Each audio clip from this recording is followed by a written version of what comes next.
May grand homecoming ang ASAP at ABS-CBN Studios para sa nagbabalik kapamilya na si James Reid ngayong linggo.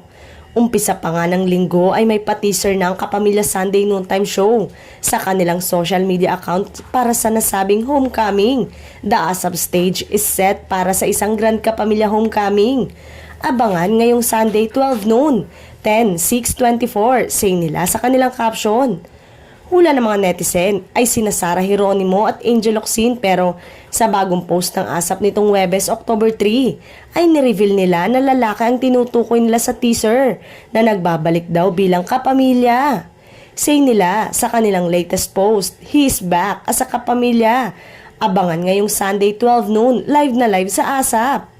Maraming humula na si James ang tinutukoy sa nasabing teaser, lalo pat sa huling interview nito kay MJ Felipe ay sinabi nitong ang plano niyang pagbabalik sa ABS-CBN. Kaya minabuti na tanungin ng isa sa malapit kay James kung eto nga ba ang bibigyan ng grand homecoming sa ASAP. Kinumpirma naman ito na si James na nga ang magbabalik bilang kapamilya ngayong linggo.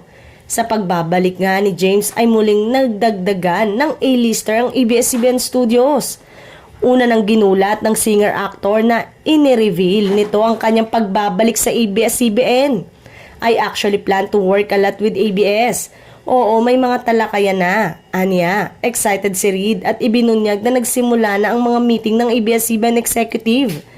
That's my plan actually ever since 2020. Everyone's asking, tumigil ka na ba sa pag-arte? Nag-quit ka na ba sa showbiz? Lagi kong sinasabi hindi, bala kong bumalik na at eto na yun.